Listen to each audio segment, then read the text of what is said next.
How's it going, everybody? Welcome to OP Entertainment. I'm Omar Darwish. And I'm Pratik Cherian. And this is our review of Knock at the Cabin Door. Is that what it's called? Knock at the Cabin, I think. Yeah, something like that. I always mess up the preposition. M Night Shyamalan's newest feature.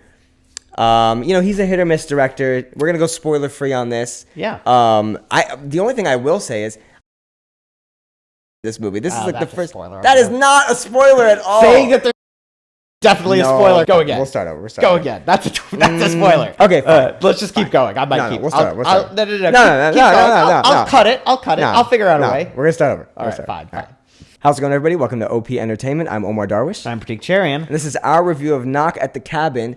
Pratik, are you excited to review this as I am? Because I'm so excited to review this movie. If we were on the same page, I'd be excited to review it. But we're not, so I'm not. I could visibly see that you were not enjoying the movie the whole time. And the whole time I kept thinking, why, Pratik? Why? What is it? Who hurt you? Who hurt you, Pratik?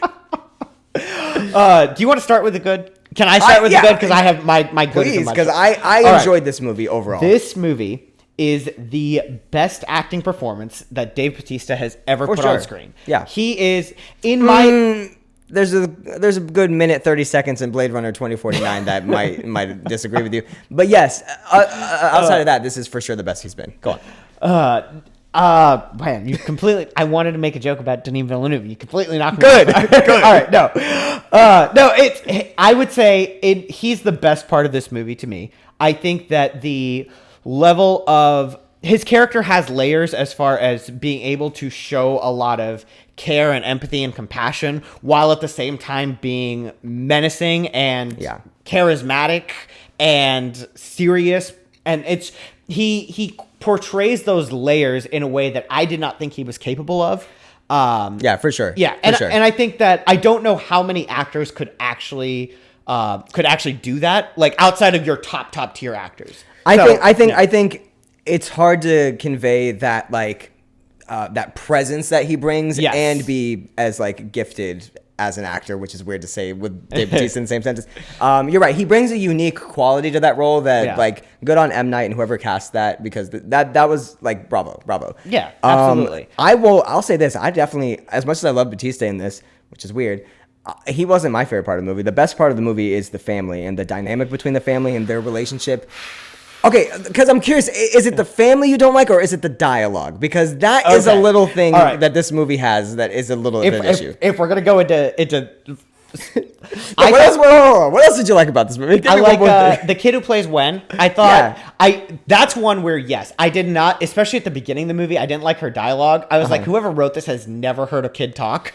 But I thought that the actress herself did a really good job of line delivery, of showing fear and curiosity. I thought you're talking specifically about the intro scene with Dave Bautista and the as far as the dialogue, yes. Yeah. I thought there was some weird dialogue in there, but he's talking to a kid, so I felt no, I didn't mean from him. I meant her, especially at the beginning when she's monologuing to the grasshopper that she caught. I thought that was fine. Yeah, it just didn't sound like a kid to me. I don't know. Mileage may vary. You tell me. M. Night Shyamalan is not a good dialogue writer. He can write story, based on, that might vary based on who you ask, but he's not very good at dialogue, and this movie is not wow, now he's really got it, The other thing to me that I thought, and this is going to seem like it's a knock on theater plays, and it's really not, but this movie, through large stretches of it, reminded me of a play where the character on stage is talking to another character, but is actually talking to the audience. There's a lot of plays out there where a character will stand up and just monologue to the audience for a good 5 minutes. And there were a lot of scenes in this movie where it's you're supposed to be talking to the person on screen, but you're really not. It feels but when 99% of this movie is, he is speaking to an audience of the family. The family, I mean, this is in the trailer. They're held captive. And they're on the other side. They're parallel of each other speaking, and we are seeing it from their POV. So we are the audience, and I get it. I get what you're trying to say, but I don't think that's necessarily a bad thing. It's just because it happens through so much of this movie. It's the whole movie, yeah. To me, I think my other thing is we can touch on the family part of it later, but I never felt like these actors had rapport, and rapport is different from chemistry because in the movie this. Hold on, because in the movie, I don't think they're necessarily supposed to have rapport, right? Well, no. So that's what I mean. Like that, they're not supposed to be like overly familiar with it. But Sure. I think like when a good cast is together, there's a certain amount of like playing off of each other that naturally occurs. That like, so like I'm not being like, oh, I didn't buy the relationship, because that makes sense for the movie. But it almost felt it kind of felt like. You're saying it felt like everyone kind of showed up, did their bit, and got like they could have recorded it in different rooms for if it was different. Exactly right. That's exactly where I'm going. There were times where I was just like, to use a sports analogy, it was like I see 5 individual players out there, but I don't see a team. Like that's what this movie felt like for a lot of it. I'll disagree. There's certain scenes where they kind of are bickering back and forth with each other. We're talking about the antagonists, where you know, Dave Bautista and Ron Weasley and them. They're bickering back and forth, and it does feel like they have a little, maybe more so chemistry, I guess, but that's just because they're all good actors, maybe. But and yes, I'm putting Dave Bautista here. I swear I was about to buy a Dave Bautista shirt after watching this movie. I was like, is anywhere open? I'm about to go get a Dave Bautista shirt and wear it. He was really good. I cannot say that enough. And I've never cared for him. I thought he was going to take you out of this movie, so I'm really surprised. The intro scene, had I not known like from the trailers that Dave Bautista was going to eventually take this girl inside and like everything was going to be okay, he could have killed that girl. Like in the beginning intro, it's the first 2 minutes of the movie, it's not a spoiler. Because they're very tense. There are a couple shots where they're like cutting back and forth between the girl and Dave Bautista, and it gets to the point where it's almost funny because they keep zooming in on their faces.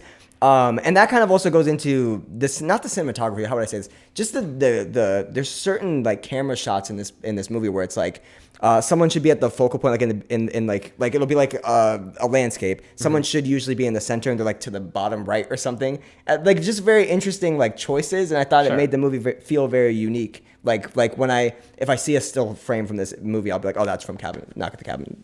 So Knock at the Cabin door. We'll figure it out eventually. Knock at the Cabin. Yes.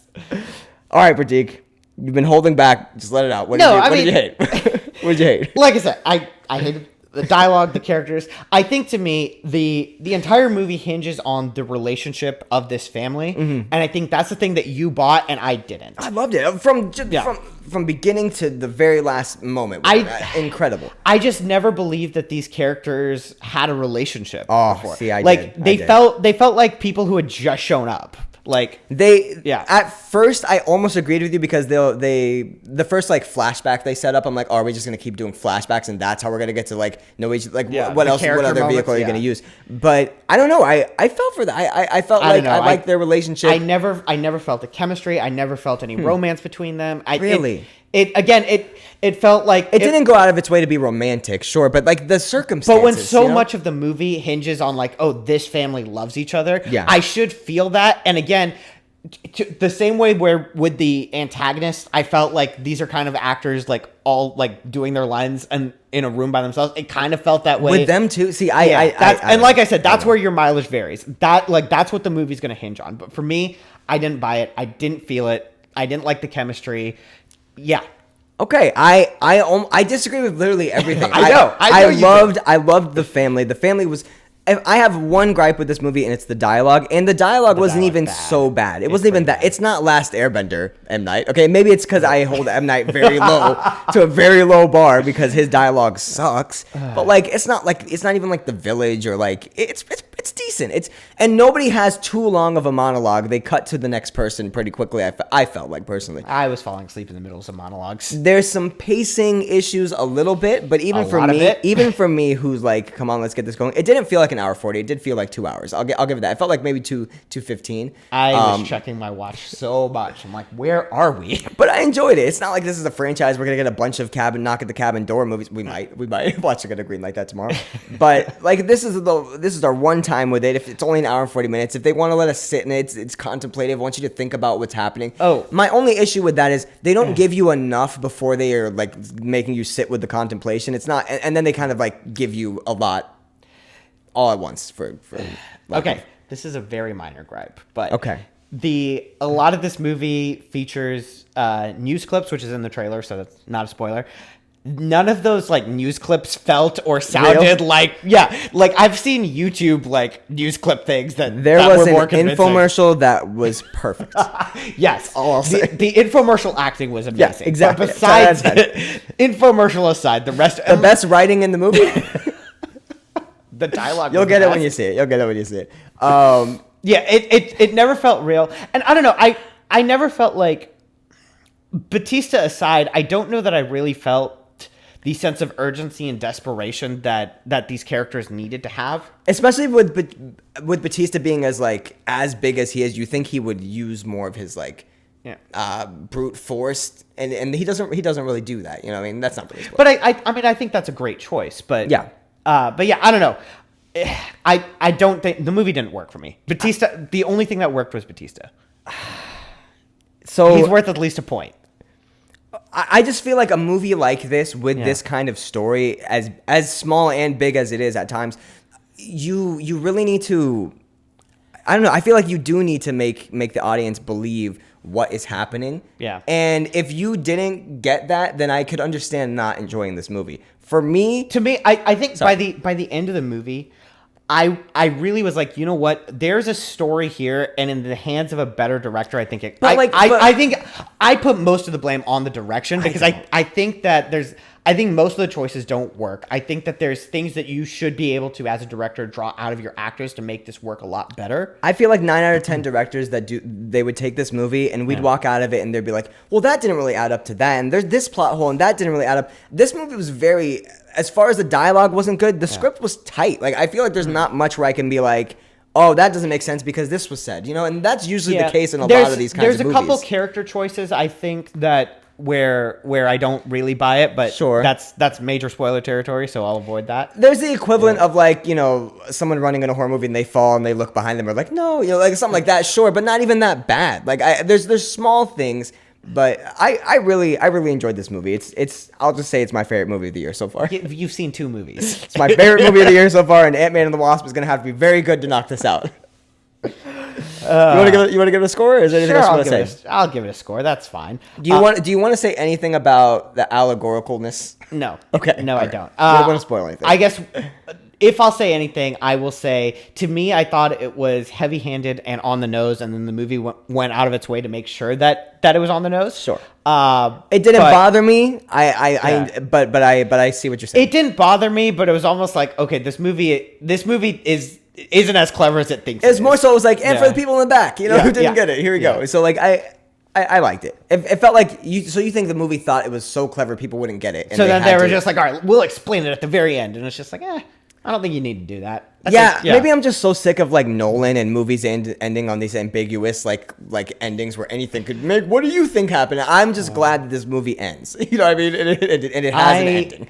I am very glad the movie ended. You were happy when it ended. I was very happy the movie ended. All right, shall I score it? Real quick. The actual ending of the movie, like the last like 2 minutes. Did you enjoy that, or did you feel like, oh, this is how they're ending it? I didn't feel, this is how they're ending it. I also didn't necessarily enjoy it. I really did. I really did enjoy it. At first, I was like, I think it'd be weird if they ended it here. What I will say is I did enjoy the last 2 scenes, and it made me wish that there was a better movie before those scenes. Okay. The point is, you guys go out there and see it. We're going to score this. Pratik, what did you think? I love Dave Bautista in it. So 10 out of 10. All right. It's a 3. I'm giving it a 3. There's We're one starting the year off strong. 3. There's one reason to watch this movie, and it's Dave Bautista. That's it. So you gave Megan a 6, right? Yes, You gave this a 3. We're almost at a 9. we're at a 9 now. I would watch Megan twice before I watch this. I definitely wouldn't. I enjoy Megan. Megan is fine. This is really good. This is something I could see myself like buying on 4K and like watching it like throughout the years, and like people who. If anybody has interest in seeing this movie, I would definitely say go see this movie. I don't think you're going to be let down. I will say this. I think I read that this movie is based on a book. It is, and they changed the ending from the book. I'm interested in the book. I'm interested in the book too. Because I think that in the hands of a better writer that there's actually something here. You're going to read it. It's going to be like the infomercial. Anyway. Go ahead, score it. Sorry, I interrupted you. I want to give it a 10 just to piss you off. It's not going to piss me off. It won't. I mean, honestly, I'm if we did halves, I would give it a 9.5, but I'm leaning towards 9. I'm gonna give it a 9 just because the dialogue, some slight pacing issues, and just small character choices that like decisions that characters make, but this whole movie is about decisions, and I really enjoyed this movie. I think for the most part people enjoyed it. What's it got, like a 70 on Rotten Tomatoes? 60? Yeah, it's M Night, so that's pretty good. That's last like an A plus. Last time I checked, it was a 71. So yeah, it's like an A plus for M Night Shyamalan. So go see this movie, guys. Save yourselves. Save yourselves. I think you'll like it.